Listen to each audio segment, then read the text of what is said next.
Hello and welcome to the Equestrian Mums Club podcast. We're your hosts, Katie Allen Clark and Sophie Conway, avid equestrians and recent first-time mums. Join us and a herd of other guests as we discuss the wild ride of parenthood and horse care together. Now it's time to take up the reins and walk on into our next episode.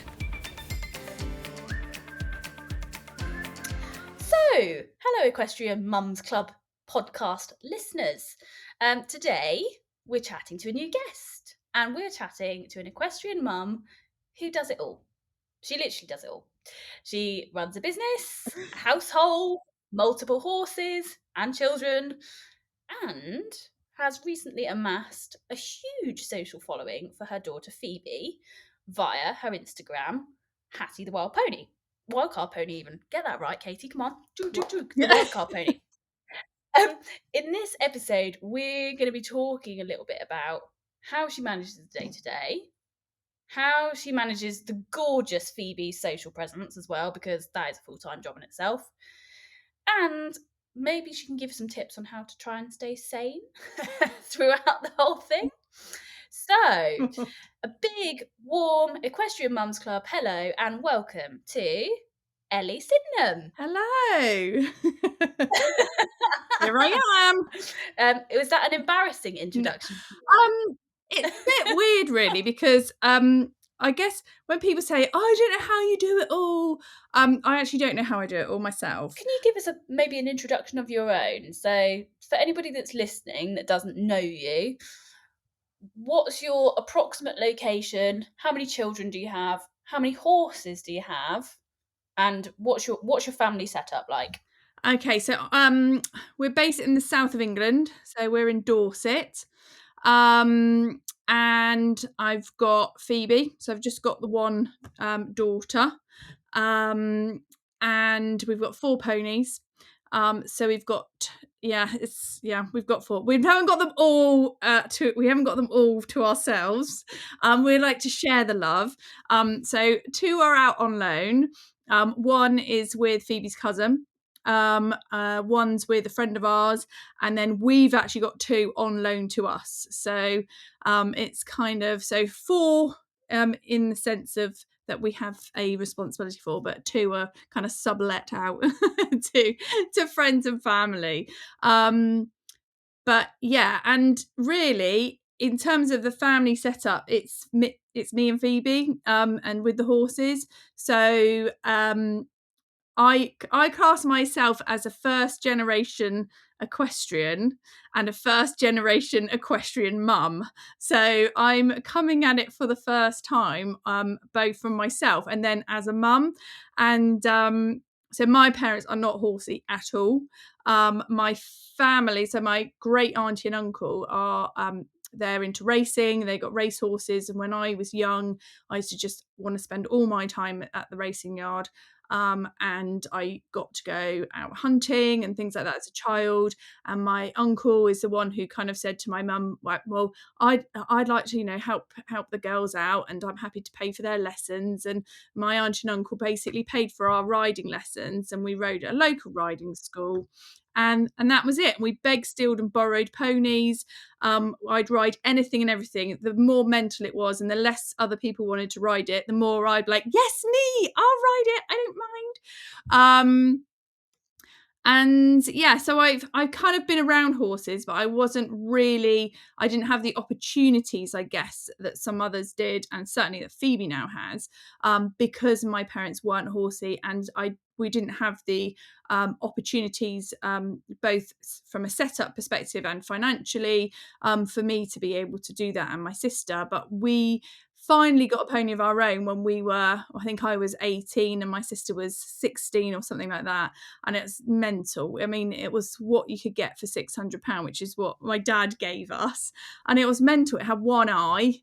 We went to see it, and I drove my sister to it, and she goes, "Oh my god, I love it!" And it like looked up with this massive like pouch of grass like coming out of its mouth, and I was just like, "Oh my god, it's mental!" And she was like, "I love it." And we ended up taking it home, and didn't get it vested or anything, and it was mental, and it caused us loads of problems, but we had it till the day it died. So kind of, I didn't do a lot of competing as a child. I did, the fun shows, the old fashioned fun shows, and where you hack to the show, and I did a bit of unaffiliated stuff. I went to college. We've got a college locally to us. So I went to a equestrian college, which I loved. And I actually did want to go on, and I was going to go to Hartbury and then my parents were splitting up at the time, and it was all kind of quite sort of going through quite a stressful time as a kind of young adult, and I actually decided not to go, which, there's parts of me regrets, but I'm kind of the sort of person that thinks you shouldn't have regrets. You make decisions at the time and you move on from them, and you can, and the best thing to do is learn from them and adapt and kind of deal with the cards that you've been dealt and make the best of it. But yes, if I was to go back, I would have quite liked to have done that and then seen where that path went from there. But yeah, so I guess that's, in a massive nutshell, like a bit of backstory and to where we are today. That's amazing. That's a great backstory. So, but do you have your own horse now, or is it just the ponies? Yeah, so I've got my horse, Bertie, which is out on loan. But so he's an ex-race horse from my auntie and uncle. So he had a really successful racing career, had a bit of an injury, went out to grass, and then we had COVID. So he was going to go back into training, but actually by the time COVID was kind of we were coming out of COVID and horses were going back into training, my auntie and uncle actually thought he probably better suit now a different ridden career. So I had him. And at the time, we just had Hattie, the wildcard pony, and which was great. But as Phoebe started to progress, and she was starting to come off of Hattie, and we had this new lone pony, Scrumpy, who is a total nightmare, a lovable nightmare. It was kind of, I can't actually cope with three. And three in livery, although they're DIY, actually the time for me to do three horses and the money spending out on three horses, and I was just like, I can't do it. And so he went to a good friend of ours on loan, and which he's literally just around the corner from us. So he's just around the corner. So for the moment, he's staying there.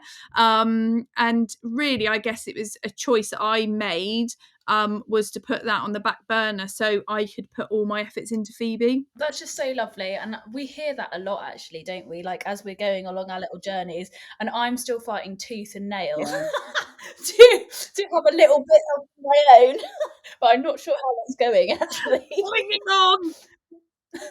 I was just gonna say, it's when you're kind of looking round on a Sunday afternoon at Pony Club in the pouring rain, and you're dripping, and every coat you've ever owned is soaked, and you're just thinking, like, why am I doing this? Oh yes, because I love my child and I want to give everything to them, and I'm going to just soak myself and spend loads of money in the process. Absolutely worth it. Absolutely. I've got a little girl. She is 15 months, and she's already showing, quite like, she loves the horses. She absolutely loves them. Wherever we go, she's pointing at horses and going, ah! Like, she can't speak yet or do anything, but she points at them and it like makes a really, really loud noise. And she loves going out to see Oscar. And your story, I'm like, oh, my life is that's it now. Might as well just wear the badge. I know. So what do you do for work, Elli?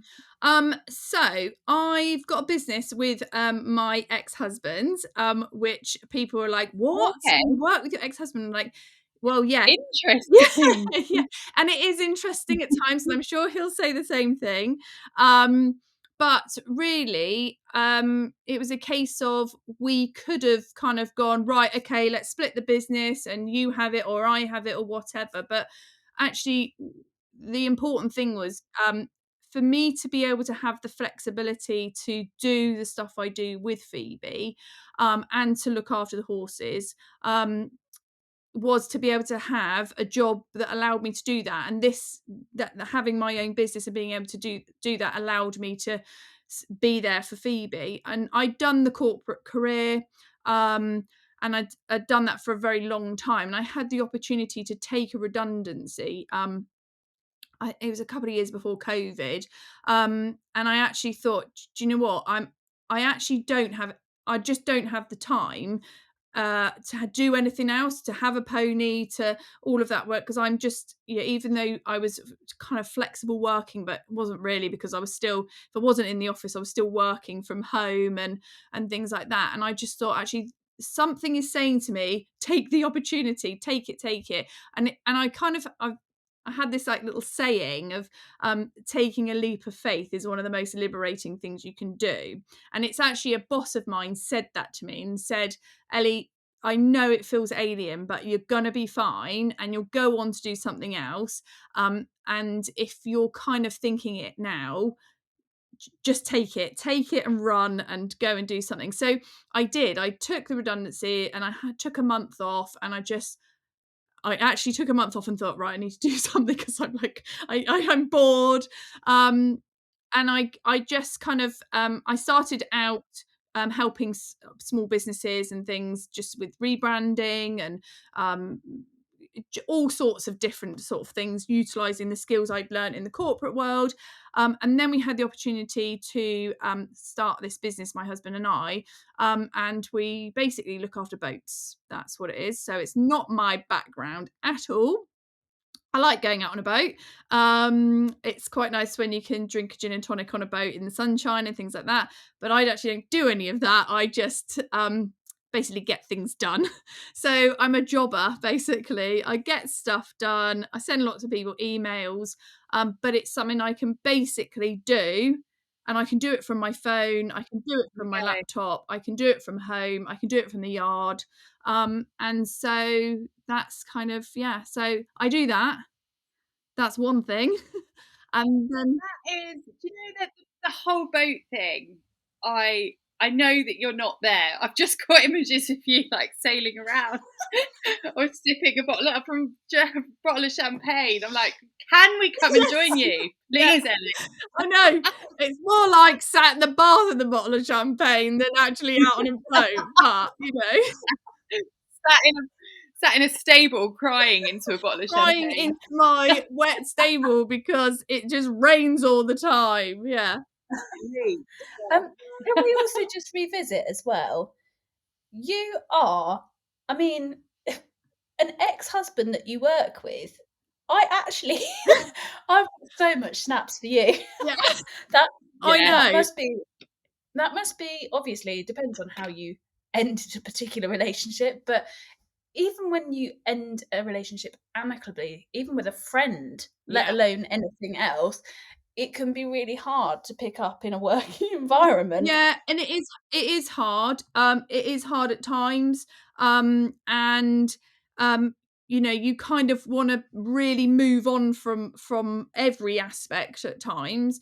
But I think both of us have just had the same thing in mind, is that Phoebe's future is what is most important.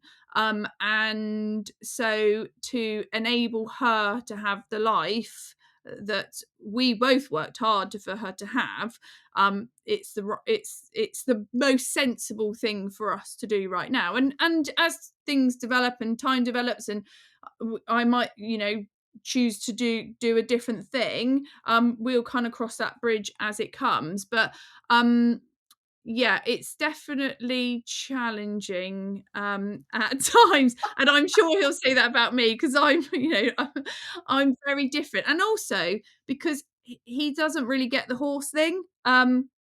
So he's not horsey at all.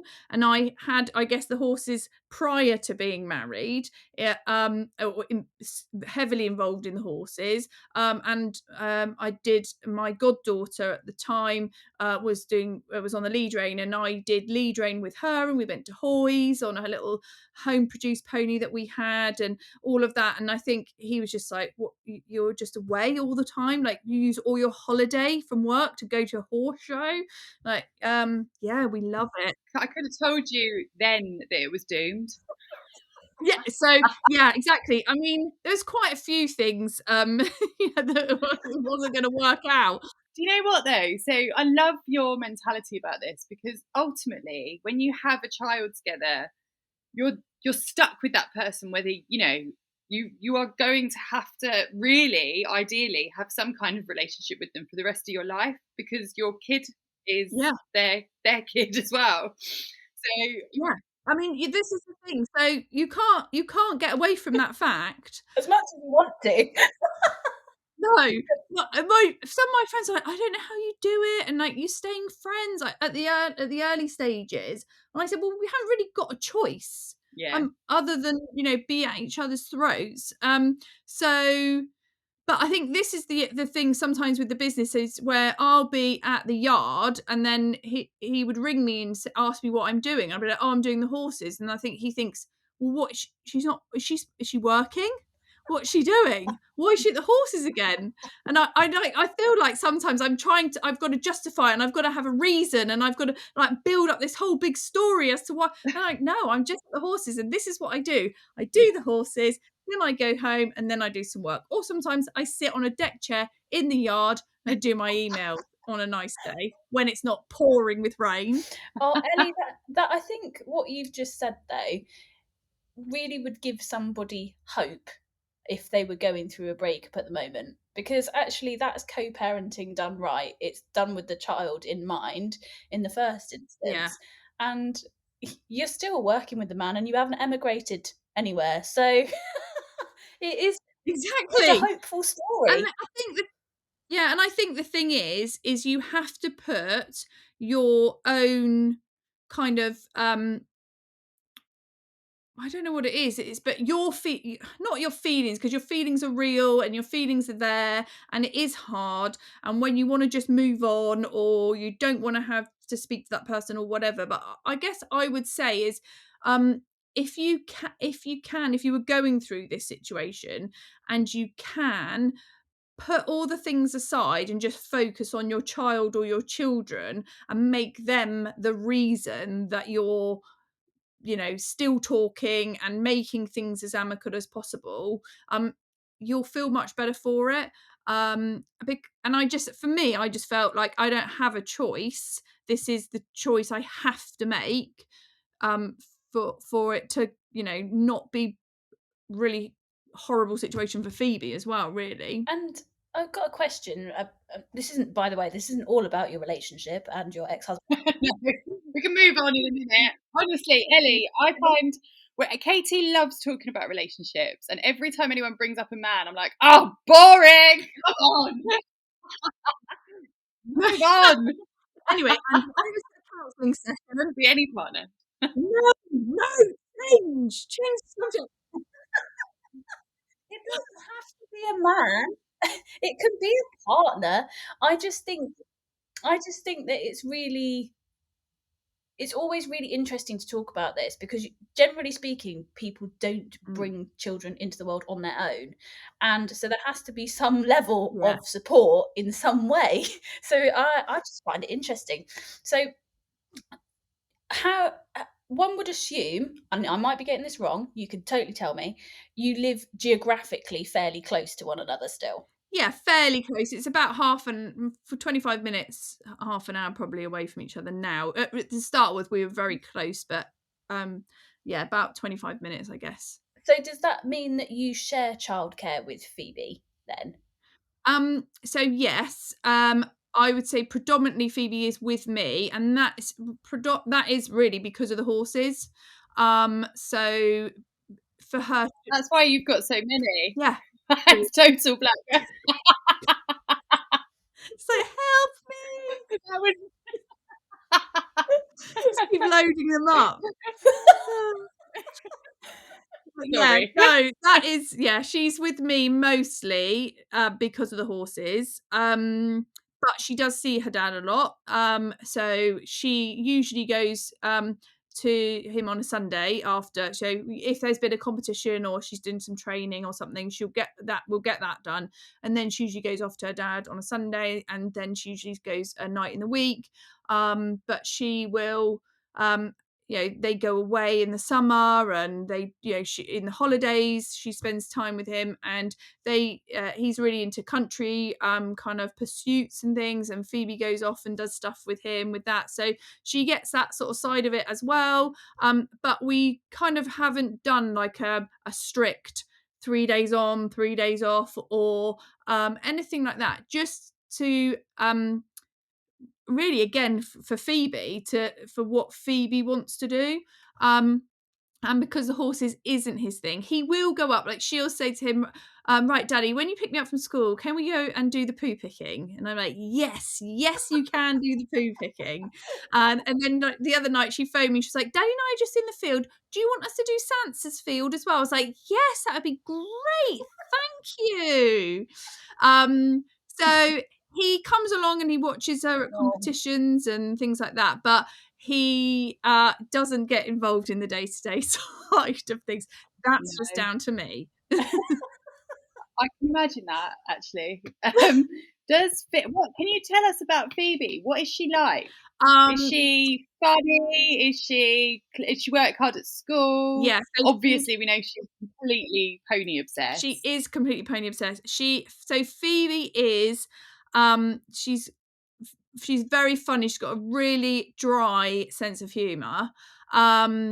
When she was really little, people used to say to me all the time, oh my God, you've got to get her an Instagram account. Oh my God, she's so funny. Because I used to just put these little videos on my Facebook page and things like that. And everyone would be, oh my God, you have to. And I was thinking, I'm not going down that road. And I didn't really understand Instagram and all of that sort of thing. So, but people still now refer back to some of the videos that I used to put on of her, and her with a little pony, a friend's pony we had, Sunny, and things like that. But Phoebe also has ADHD. And when she was diagnosed, they said, we actually don't know the extent on the spectrum of Phoebe's ADHD, because she's scoring the highest you can score. So the indicator is between 0 and 100, and 50 would indicate high ADHD, and Phoebe is at the 100. And they said, we actually don't know if that would go on further.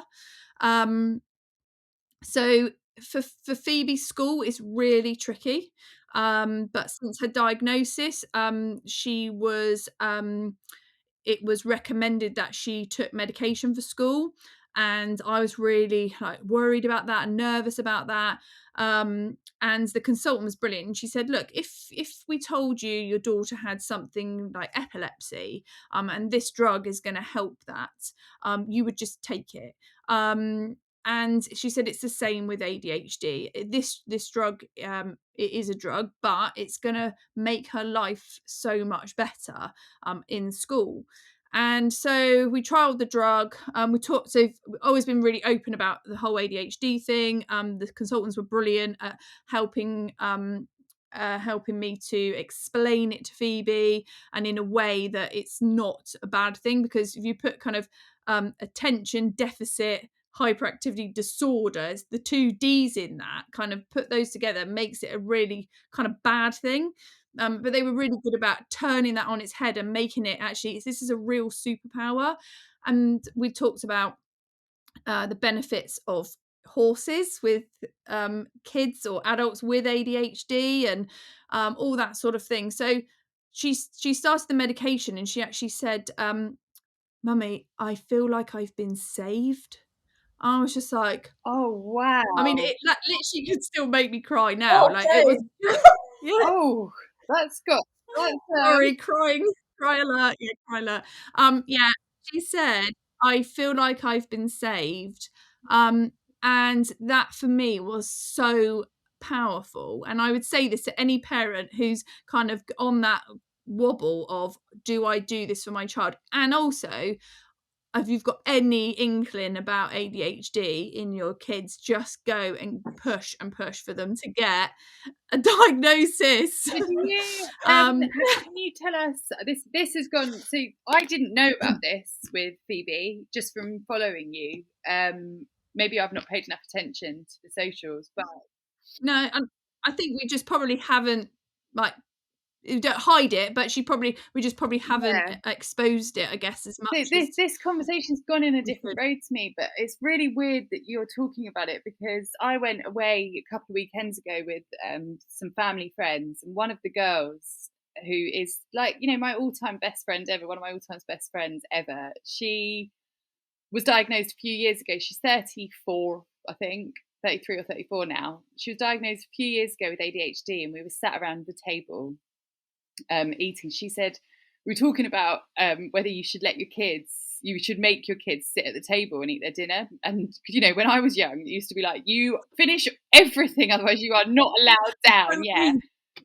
And she said that as a kid, her mum, my auntie Linda, would always would always just let her wander backwards and forwards to the table. She kind of made a joke, said, I think she might have known that I had ADHD because I couldn't sit down for like 2 minutes. But she is literally, like you said, one of the funniest people I have ever met, Ellie. Like I cannot be around her for more than 10 minutes without wetting myself. And I like you said, with, like, you know, the way that you're describing it to Phoebe, it is a superpower, 100%.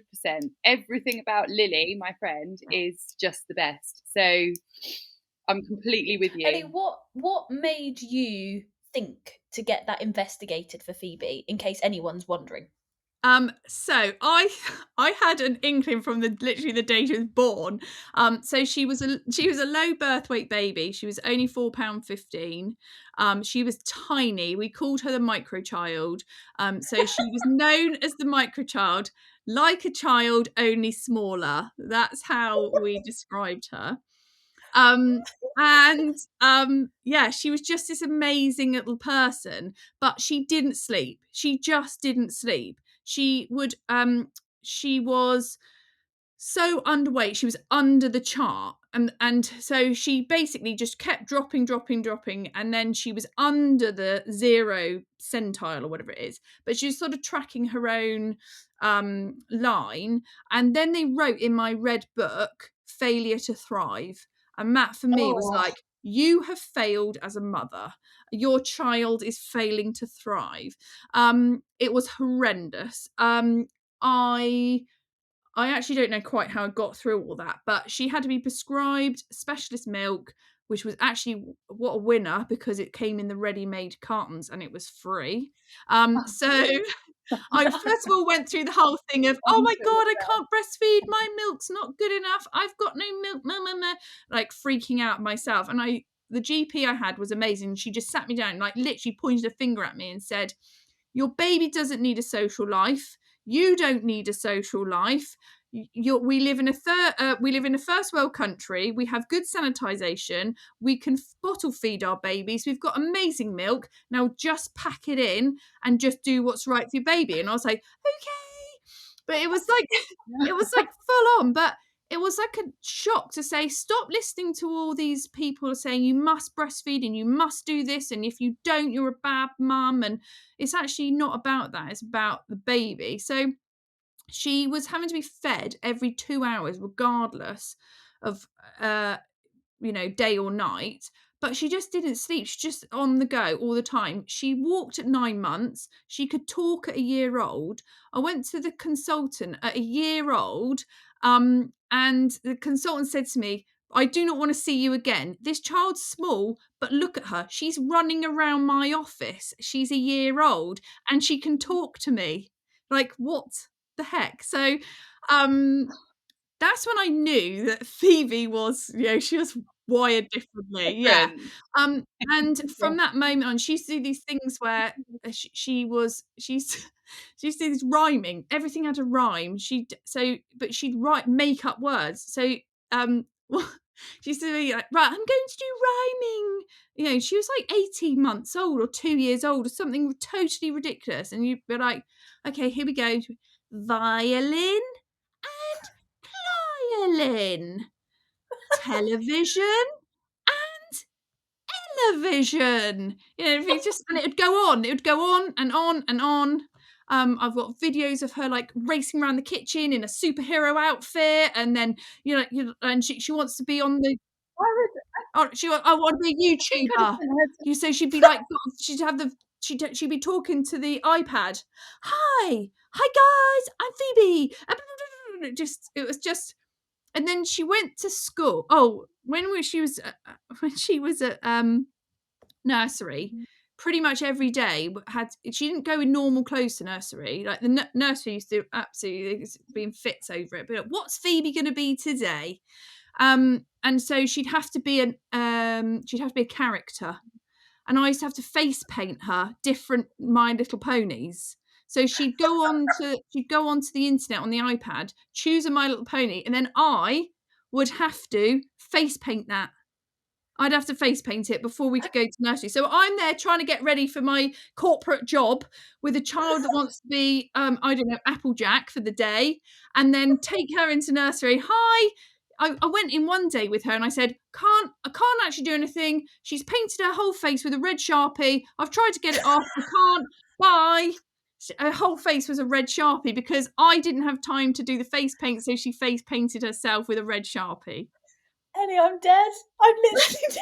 Like, is Phoebe going to be all right with this game? Yeah, she'll be fine because I tell that she'll be like, oh my God, you tell everyone that story.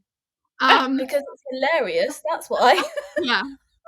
That is amazing. As I said, what then happens is they start school, and then all of that amazingness starts to be suppressed slowly and slowly, where they try and fit this round peg in a square hole. And that's when you kind of go, this actually isn't quite working out. Now we're in school environment.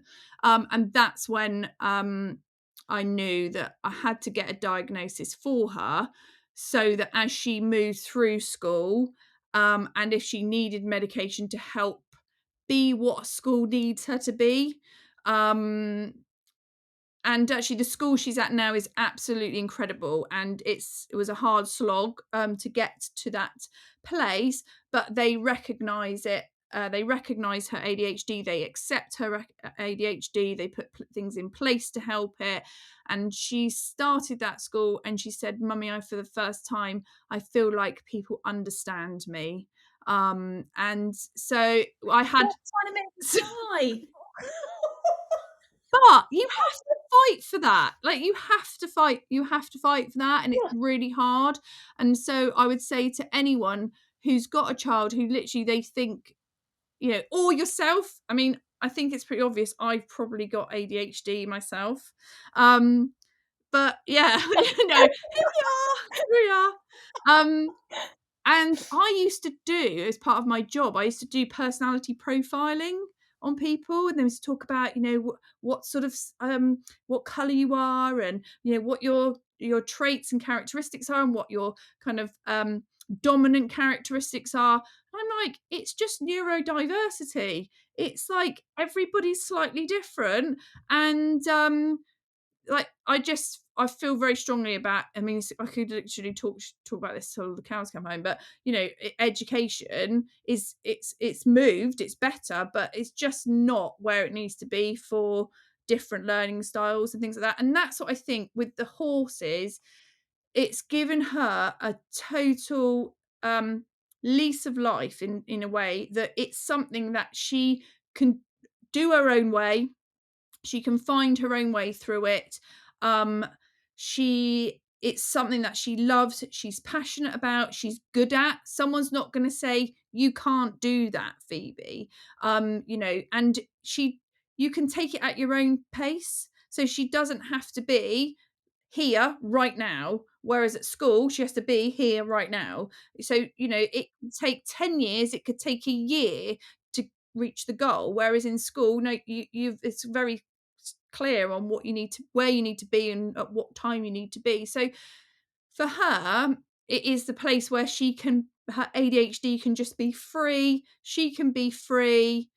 Don't get me wrong, it has its challenges, and like competitions, for example, everybody thinks, Phoebe's done so wow, and she's got all these, I mean, we've got rosettes, I've got rosettes hanging up on lampshades and all sorts, but actually at a competition in the warm-up, like that's like an ADHD nightmare for her, with 1,000 things going on, ponies coming in different places, people looking on, judging, like suddenly like, whoa, there's so it does have its challenges, but I would say ultimately the horse is a huge positive aspect of her life. Yeah. And I was going to ask you, so just remind listeners, how old is Phoebe now, and when did she get her diagnosis? So she was diagnosed when she was 10 and she's now 13. So she it will be coming up for 4 years in the summer when she got her diagnosis. But the the sad fact about getting a diagnosis is that we went through the normal route of NHS, speaking to the school, speaking to getting referred to the GP. The GP said to me at the time, it could take up to 3 years to get a diagnosis. It could take up to 3 years just to have an initial consultation. And at that point, I thought, she can't wait.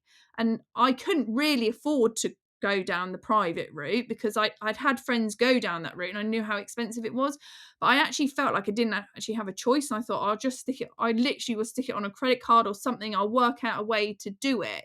And that's what we do. We went privately. And I mean, they just said to me, it's literally jumping off the page. Like we can, she is as ADHD to come. And of course, it's much more difficult in girls. Girls mask it really well. That then has a knock-on effect. But yeah, so she's 13 now. She was 10 when she's diagnosed. She talks quite freely about it. She's actually got a goal. She's got this goal that she wants to go on this morning on the couch on this morning and talk to people about ADHD to tell them it's actually okay and not to be worried about ADHD, and to basically get more people to understand what it is. Because there's also a bit of this thing, people going around saying, oh, everyone's got ADHD, everyone's getting diagnosed with ADHD. Like, actually, no, we're just getting more aware of neurodiversity as a whole and understanding that people's brains are not, there is not a, there's not a normal, I suppose there isn't a normal, but there isn't a normal, everybody is wired slightly differently, and we should appreciate the diversity in our way of thinking and things like that. But yeah, so she's got this goal and she's quite happy to openly talk about it. And it's really interesting if somebody on social media comes up that they have got ADHD, she's straight on it. She's like, you're never gonna guess so and so's got ADHD. And then she's like, can I message them? I'm like, yeah, you can message them. So Oh, yeah. oh, bless her. So, I was going to ask you actually, talking about the ADHD, and this was going to be something I asked you before I knew about the ADHD, because I'm really interested to see how you manage it. You manage Phoebe's social, don't you? Hattie's wildcard. Yeah. And how do you, especially I guess with the diagnosis and everything, whether that makes any difference or not, I don't know, but how do you safeguard and how do you prevent Phoebe from seeing any negative comments? I don't know, have you ever had any? No, we've been really lucky, I would say, with any kind of negative or hate comments or anything like that. And to be honest, when we started the Instagram, we didn't think that, we didn't do it to grow followers, and we didn't do it for what it's now become. We did it because we rescued this little pony called Hattie from a cage, and we thought we'd share the journey.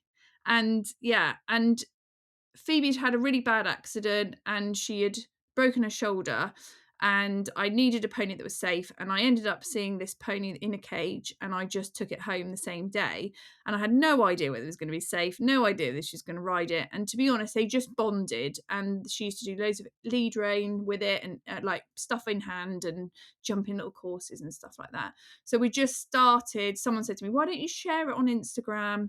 So I thought, oh, come on, Ellie, get in this new world of social media, work it out. So I did, and it very quickly grew a following, which I had no idea it would. But I said to Phoebe, obviously she was 10 at the time, 10 or 11, 10 I think, and she, you know, you can't have social media till you're 13, and I'm very, very strict about that, and I know there's lots of kids and parents that allow that, and that's up to them. But for me, I was like, no social media. You know, we'll do the pony social media, and we shared all the little stories and all of that sort of thing. But Phoebe is now 13, so technically she could have that account, but also because of her ADHD, so children, adults with ADHD, impulse control can sometimes. Don't ever text anyone when you're drunk. Never post anything when you've had a drink. But you know, the impulse control thing, and what I didn't want to do was throw Phoebe into the gauntlet, basically. And I see it on social media. I see young people with social media, and they post things very innocently, and instantly you're just thinking, oh gosh, that's just gonna go wrong, and someone's gonna say something horrible about that, and all the rest of it. So Phoebe's never really asked if she could take control of the social media, and I thought about this actually only the other day about, you know, is it control? Is it, you know, I control the social media? And it's control from a safeguarding perspective, and I think that's the kind of important thing. I'm that first kind of barrier, that first layer. So I see everything. I also can decide what I post for Phoebe. So basically, you know, Phoebe is the subject, the ponies are the subject. That's what people want to see, we think. But I obviously can decide what we post. So I think the most important thing is about thinking about what you want to post. Obviously, the nice feedback that we've had is that our Instagram is very relatable, that it's, you know, it's real life, which it is. Obviously there's some stuff that you don't want to put on there, and you know that probably would attract some sort of comment that nobody really needs to see. So I think the important thing is understanding that and knowing that you are exposing yourself. You know, I sat on the fence with it a lot. And it's why I didn't do any Instagram for Phoebe until she actually asked me if we could have an Instagram account for Hattie. And I sort of said, okay, we'll do it. But I have seen it go wrong with others, with other people, and I've seen what other people, you know, say about people, and I didn't want to put Phoebe into that environment. But then, you know, social media isn't going away. It is how a lot of business is done now. It is how you get on. It is, you know, in the old days you networked and you made connections. And I'm still a real avid kind of you know, I think that's something you still need to do. But social media is your shop window if you want to go into an area where, you know, that's kind of going to help you. So I don't think you can truly and honestly 100% protect yourself or your child when you are putting content out there in the public domain. All you can do is be sensible about it. Think about what you're posting. You know, we always say, you know, Phoebe and I always have a thing that, you know, we're really careful about music that we use, or words that we use, and things like that. So I'll do say a reel, and then she'll look at the reel and tell me if she likes it, and I'm getting a bit more conscious of the fact that I used to just post, you know, I used to just do a reel, whatever, but she might say, oh, I don't really like that, or mummy, I don't think my writing wasn't very good in that, I don't really want to put that out there, or something, which, to be honest, she doesn't really do very often, but I want to give her the option. So from a consent perspective, as she's getting older now, that she actually can say, actually, I don't really want you to put that picture on. And then I'll write the word. Give her a bit of and then I'll write the wording, and then she'll read the wording. And she'll say, oh yeah, I really like that. Or, oh, I say, I was going to put this, Phoebe, but what do you think? And then she might say, oh, actually, can you say this as well? So I guess she's starting to have a bit more input, but ultimately, I am that kind of filter for what comes in, and I'm that kind of sense checker, or creator and sense checker of what goes out. And I think that is what has helped us really only ever have positive comments. I think there's been one or two slightly, I would say, negative comments, and to be honest, I've kind of just deleted them. And then if that person's going to come back and say something again, they just get blocked. So I'm just like, nah, if you don't want to say something nice, then you don't need to follow us. I think that's the thing, isn't it? Is that we've interviewed and spoken to and had on the podcast as guests loads of people that have got a good Instagram or social following, and the general consensus is that most people are good and most people are nice. Yeah. And if there's a few people out there that are just like that, then yes, block them. Yeah. So Exactly. what? If you don't like it, go away. Yeah, exactly. And the thing is, yeah, and also the other thing I've done is I check. I mean, I would say there's 15,000 followers now. So I would say I'm pretty certain that I've seen each one of those come through. And I do just check who's now following. And if there's someone on there who I think, hang on a minute, like you're not interested in a pony and a kid's journey with a pony, then I just remove them and block them, because I just think that's odd.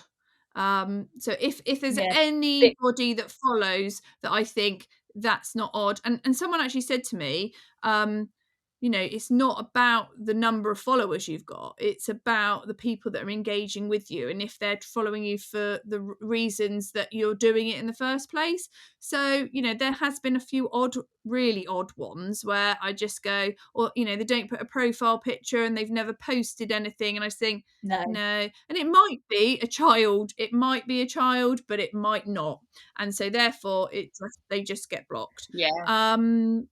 I just think that's the way you have to be, and that from that, it's you might be down a few followers or whatever, but it's not about the followers.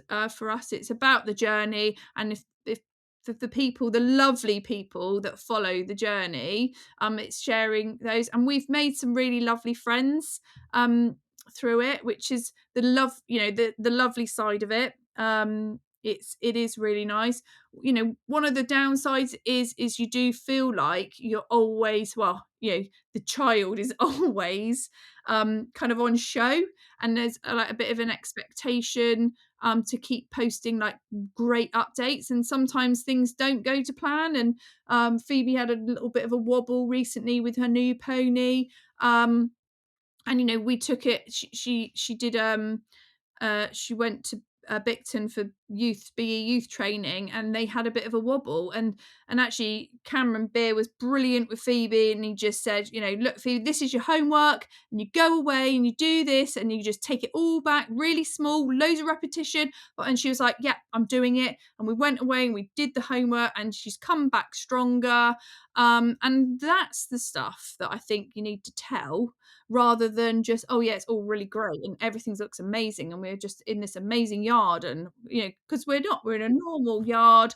We're like any other family, any other mum and daughter. We haven't got loads of money that we're just able to throw at it.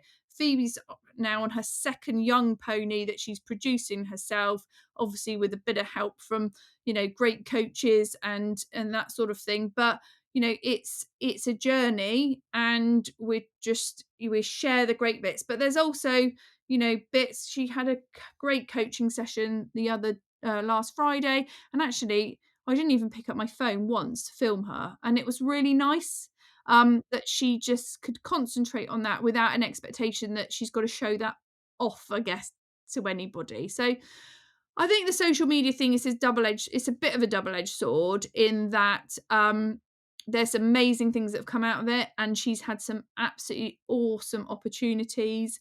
I think when Lemieux sent the first message of would Phoebe like to do some modelling, I thought, oh my gosh, she's gonna literally implode.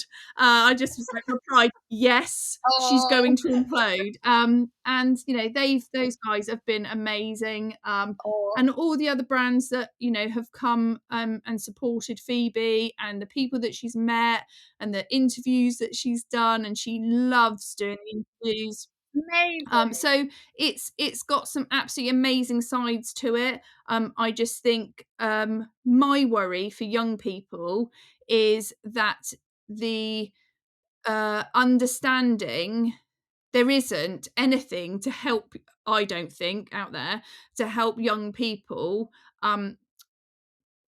understand the downsides and exposing sides of themselves that could be subjected to comments and mean stuff, and things that just are hurtful and stuff like that. So I think you have to be really careful, I guess, and also that it doesn't control their life. They're still kids at the end of the day, and they deserve to have a life, and they deserve to have their friends outside of the social media world. So I guess, I've probably gone round and round the houses to answer this question, but from a safeguarding perspective, it is keeping a level of control over it and being sensible and not letting Phoebe have just giving it to her to do whatever she wants with it, in the fear that she would only, and I know what Phoebe's like, it would only ever be something innocent, but it could be something could be innocently posted that absolutely just it gets in the wrong hands or is taken the wrong way, and that's not just Phoebe, that's all kids. And I just think social media in itself is great, but it's also very dangerous. I think you're coming at it from the exact right way, and I think a lot of people are doing that now, and a lot of people could learn from the way you're doing it, because exactly like you said, you just do not want to expose them to too much. And if you've got the control to initially, especially, then that is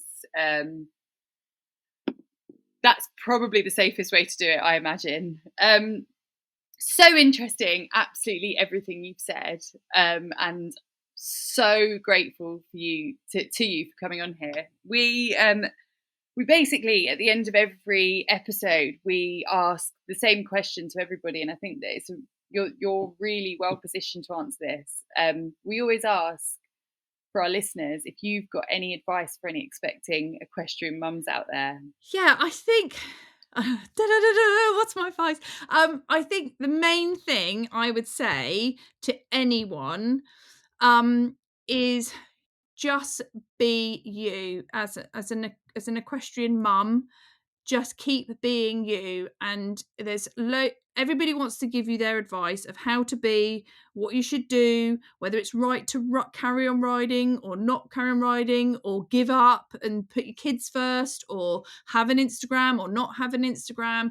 I would say have your kind of trusted support network around you, but don't feel pressured to be a certain mum, or be a certain way, or anything like that. I think it's just find your own path, trust your own path, do what's right for you and your kids in your environment, and be their advocate. Someone once said to me, don't be a silent mum, and I have taken that through everything I think I've really done with Phoebe, and been her advocate and kind of been behind her. And even when other people may have an opinion on what you're doing or what you're not doing, you just do what you think is right for you and for your child, and enjoy the journey. That would be my advice. I absolutely love that advice. I think that is exactly what we're all about, is just supporting people to do what they want to do. not trying to give out loads of advice, just being there. And if you want to give up riding, if you want to carry on riding through your whole pregnancy, if you want to sell your horse, if you want to buy a new horse when you're pregnant or when your baby's a month old, that's why we're here, is to just be that kind of community for mums. Yeah. Thank you so much for coming on, Elli. Absolutely brilliant. And to be honest, I can't wait to try and find you at an event so that we can have a drink together. Yeah, I can't wait either. Carry on the conversation, and I might even actually come down and join you on a boat. Yeah, perfect. Thank you, listeners, as well. You have been listening to a new episode of the Equestrian Mums Club, or old, if it is old by now and you're still listening.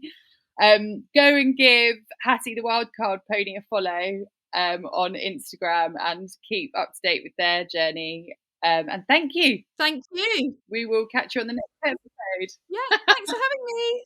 See you on the very next episode, chaps. Thank you.